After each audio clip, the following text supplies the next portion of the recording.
Hi students, இப்போ நம்ம பார்க்க போறது apnea. Apnea அப்படினா உங்களுக்கு தெரியும் absence of breathing. இதுல வந்து temporary cessation or absence of breathing னு சொல்லலாம். இதுல வந்து voluntary apnea அப்படின்ட்டு ஒரு டைப் இருக்கு. Voluntary apneaனா வாலண்டியரா breath-ஐ வந்துட்டு ஸ்டாப் பண்ணி வைக்கிறாங்க இல்லையா, ஹோல்ட் பண்ணி, அது வந்துட்டு voluntary apnea. அதுக்கப்புறம் apnea time அப்படின்னு சொன்னோம்னா இந்த breath holding time அதுதான் வந்துட்டு apnea time. இதுல பாத்தீங்கன்னா 40 to 60 seconds வந்து ஒரு நார்மல் ஹெல்தி இண்டிவிஜுவலால வந்துட்டு after a deep inspiration hold பண்ணி வைக்க முடியும். அதுக்கப்புறம் எந்த கண்டிஷன்ஸ்ல எல்லாம் வந்து apnea அக்கர் ஆகுது பாத்தீங்கன்னா voluntary effort, apnea after hyperventilation, deglutination apnea, vagal apnea, adrenaline apnea. voluntary effort அப்படின்னு பார்த்தோம்னா நார்மலா பிரீத் ஹோல்டிங் டைம் இருக்கு இல்லையா, நம்மளால எவ்வளவு நேரம் பிரீத்தை ஹோல்ட் பண்ணி வைக்க முடியுதுன்றது அது வந்து 40 to 60 செகண்ட்ஸ் சொன்னோமா. இப்போ நார்மலா இது வந்துட்டு எல்லாருக்கும் உள்ளது. இப்போ எக்ஸசைஸ் நல்லா பண்றவங்க, வில் பவர் நல்லா இருக்கவங்க, யோகா நல்லா பண்றவங்க, இவங்களுக்கெல்லாம் வந்து இந்த ஹோல்டிங் டைம் இன்க்ரீஸ் ஆகும். நெக்ஸ்ட் பாத்தீங்கன்னா இந்த பிரீத் ஹோல்டிங் டைமுக்கு ஒரு பிரேக்கிங் பாயிண்ட் உண்டு. அந்த பிரேக்கிங் பாயிண்ட் அப்படின்றது அந்த மூச்சு அடக்குனதுக்கு அப்புறமா உடனே மூச்சு விடணும் அப்படின்ற அர்ஜ் வரும் இல்லையா, அந்த பாயிண்ட் தான் வந்து பிரேக்கிங் பாயிண்ட். அது எதனால வருது? கார்பன் டை ஆக்சைடு வந்து பிளட்ல இன்க்ரீஸ் ஆகிறதுனால. மெட்டபாலிக் ஆக்டிவிட்டிஸ் ஆக்சுவலா நடந்துட்டு தானே இருக்கும். அப்போ வந்துட்டு கார்பன் டை ஆக்சைடு லெவல் வந்து இன்க்ரீஸ் ஆகும். ஆக்சிஜன் வந்து யூட்டிலைஸ் ஆகிறதுனால ஹைபாக்சியா நடக்கும். பிளஸ் ஹைட்ரஜன் அயான் கான்சன்ட்ரேஷனும் இன்க்ரீஸ்டா இருக்கும். ஸோ ரெஸ்பிரேட்டரி சென்டர் வந்து ஸ்டிமுலேட் ஆகிட்டு அவங்களுக்கு வந்து வாலண்டரியா பிரேக்கிங் பாயிண்ட் வந்து நடக்கும். உடனே பிரீத் பண்ணணும் அப்படின்ற அர்ஜ் வந்து கிடைக்கும். நெக்ஸ்ட் பார்த்தீங்கன்னா ஏப்னியா ஆஃப்டர் ஹைப்பர் வென்டிலேஷன். ஹைப்பர் வென்டிலேஷன்னா என்ன? அந்த ஃபோர்ஸ் எல்லாமே வந்துட்டு அதிகமா இருக்குது. Force and rate of respiration வந்து அதிகமா இருக்கிறது தானே வந்துட்டு ஹைப்பர் வென்டிலேஷன். அந்த மாதிரி சமயத்துல பாத்தீங்கன்னா பிளட்ல உள்ள கார்பன் டை ஆக்சைடு வந்து நல்லா வாஷ் அவுட் ஆயிடும், நிறைய ஆக்சிஜன் உள்ள போகும். அதனால பாத்தீங்கன்னா ரெஸ்பிரேட்டரி சென்டர்ல எந்த ஸ்டிமுலேஷனும் இருக்காது. ஸோ ஒரு ஏப்னியா நடக்கும். அடுத்து டிக்ளூட்டினேஷன் ஏப்னியா. டிக்ளூட்டினேஷன் அப்படின்னா என்ன? உணவு விழுங்குதல். உணவை வந்து நம்ம நார்மலா விழுங்கும் போது அது வந்துட்டு உங்களுக்கு ஃபேரிங்ஸ் இருக்கும், அதுக்கப்புறம் இந்த பக்கம் லாரிங்ஸ் இருக்கும், ஈசோஃபேகஸ் இந்த பக்கம் இருக்கு. ஓகேயா?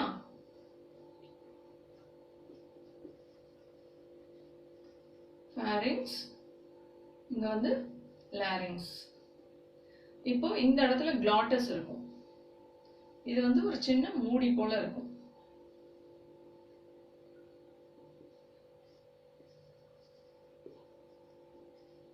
இந்த கிளாட்டஸ் வந்து என்ன பண்ணணும்னா ஃபேரிங்ஸ்ல இருந்து மவுத்ல இருந்து ஃபுட் வந்து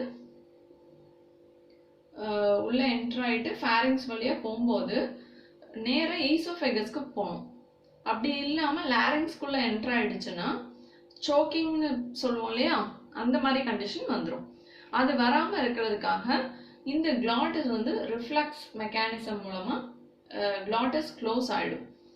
அப்படி க்ளோஸ் ஆகுறதுனால தான் அந்த சோக்கிங்கிறது தவிர்க்கப்படுது. நமக்கு வந்து ஈசோஃபேகஸ்ல ஃபுட்டு போயிட்டு நமக்கு ஜிஐடிக்குள்ள என்டர் ஆகுது. இப்போ அதனாலதான் வந்துட்டு நம்ம சாப்பிடும் போது பேசக்கூடாது, வேற எதையும் திங்க் பண்ணிட்டே இருக்கக்கூடாது அப்படின்னு சொல்றதெல்லாம் இந்த கிளாட்டஸோட ரிஃப்ளெக்ஸ் மெக்கானிசம் கரெக்டா இருக்கணும் அப்படின்றதுக்காக தான் சொல்றது. குறையறதுன்னு சொல்லுவோம் இல்லையா, அந்த மாதிரி இது வந்து இப்படி கிளாட்டஸ்குள்ள என்டர் ஆகுறதுனால தான் நடக்கும். அதுவே ஃபுட்டு வந்து ஃபுல்லா போய் பிளாக் பண்ணிடுச்சுன்னா அதுக்கு பேர் சோக்கிங். அந்த மாதிரி கண்டிஷன்ல ஃபுல் ஏப்னியா இருக்கும். அதாவது மூச்சு விட முடியாம ரொம்ப சிரமப்படுவாங்க. அது வந்துட்டு ரொம்ப ஒரு எமர்ஜென்சி கண்டிஷனா போகும். நீங்க ஃபர்ஸ்ட் எய்ட் கிளாஸ்ல கூட அது படிச்சிருப்பீங்க. இந்த ரிஃப்ளெக்ஸ் மெக்கானிசம் வந்து ஃபேரஞ்சியல் ஸ்டேஜ்ல நடக்குது. ஓகேவா? லாரிங்ஸ் வந்து க்ளோஸ்டு பை எபிக்ளாட்டஸ். அடுத்து vagal ஏப்னியா.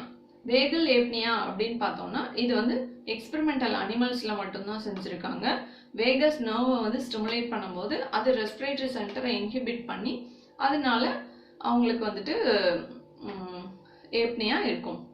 Next adrenaline apnea. Adrenaline ஏப்னியால பார்த்தீங்கன்னா அட்ரினலின் இன்ஜெக்ஷன் கொடுக்கும்போது ஆர்டீரியல் பிளட் ப்ரெஷர் வந்து இன்க்ரீஸ் ஆகும் நார்மலாக.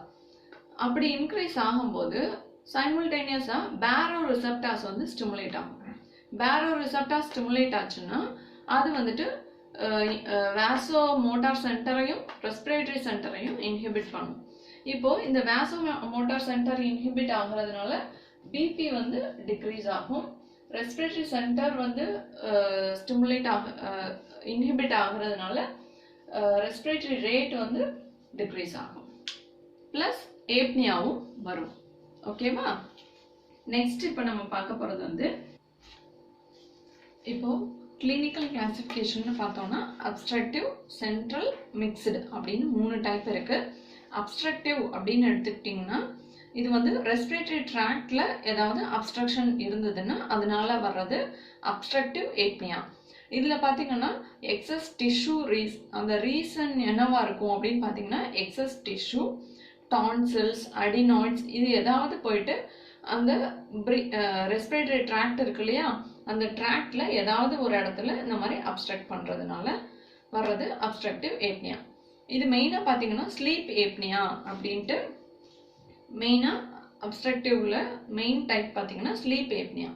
இந்த ஸ்லீப் ஏப்னியாவுக்கு வந்துட்டு இன்னொரு நேம் என்னன்னா ஸ்லீப் டிஸார்டர்ட் ப்ரீத்திங். ஸ்லீப் டிஸார்டர்ட் ப்ரீத்திங் அப்படின்னு சொல்லப்படுது. இதில் பார்த்தீங்கன்னா டெம்பரவரி ஏப்னியா இருக்கும். வெயிட் அதிகமாக இருக்கிற பர்சன்ஸ்க்கு வந்துட்டு இந்த ஸ்லீப் ஏப்னியா இருக்கும். இவங்க வந்து பார்த்தீங்கன்னா லவுட் ஸ்னோரிங், அதாவது கொரட்டை விடுறதுன்னு சொல்லுவோம் இல்லையா, அது வந்து ரொம்ப லவுடராக விடுவாங்க. இது வந்து ஒரு லைஃப் த்ரெட்டனிங் கண்டிஷன். இது பார்த்தீங்கன்னா அடுத்து எங்கே கொண்டு போய் விடும் அப்படின்னு பார்த்தீங்கன்னா it leads to hypertension, heart failure, stroke இந்த மாதிரி கண்டிஷனில் கொண்டு போய் விடும்.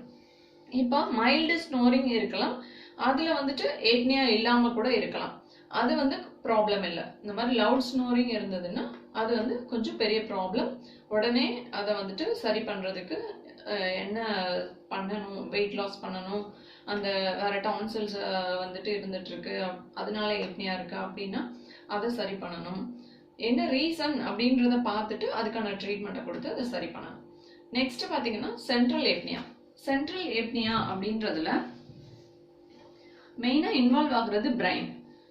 பிரெயின்ல எதுவும் டிஃபெக்ட் இருக்கிறதுனால, அப்புறம் ரெஸ்பிரேட்டரி சென்டர்ல எதுவும் டிஃபெக்ட் இருக்கிறதுனால வர்றது வந்து சென்ட்ரல் ஏப்னியா. இது மெயினாக பார்த்தீங்கன்னா ப்ரீமெச்சூர் பேபிஸ்க்கு வந்து இருக்கும். அடுத்து மிக்ஸ்டு ஏப்னியா. மிக்ஸ்டு ஏப்னியா அப்படின்றது இந்த சென்ட்ரல் டைப்பும் அப்ஸ்ட்ரக்டிவ் டைப்பும் சேர்ந்த மாதிரி இருக்கிறது. அதாவது ரெஸ்பிரேட்டரி ட்ராக்ட்லையும் பிரச்சனை இருக்கலாம், பிரெயின்லையும் பிரச்சனை இருக்கலாம். Preterm babies, full term babies 2 பேருக்கும் இருக்கலாம் இந்த மாதிரியானது. மெயினாக பார்த்தீங்கன்னா இதில் ப்ரீமெச்சூர் பேபிஸ்க்கு இவங்களுக்கெல்லாம் இருக்கிறதுக்கான ரீசன் பார்த்தீங்கன்னா பிரெயின் வந்து இம்மெச்சூராக இருக்கதும், ரெஸ்பிரேட்டரி சென்டரும் அந்த ரெஸ்பிரேட்டரி ஆர்கனல்ஸும் வந்துட்டு இம்மெச்சூராக இருக்கிறதும் ஒரு ரீசன். ஓகே, இப்போ ஏப்னியா உங்களுக்கு நல்லா புரிஞ்சிருக்கும்னு நினைக்கிறேன். இதை நல்லா தரவாக படிச்சுக்கோங்க.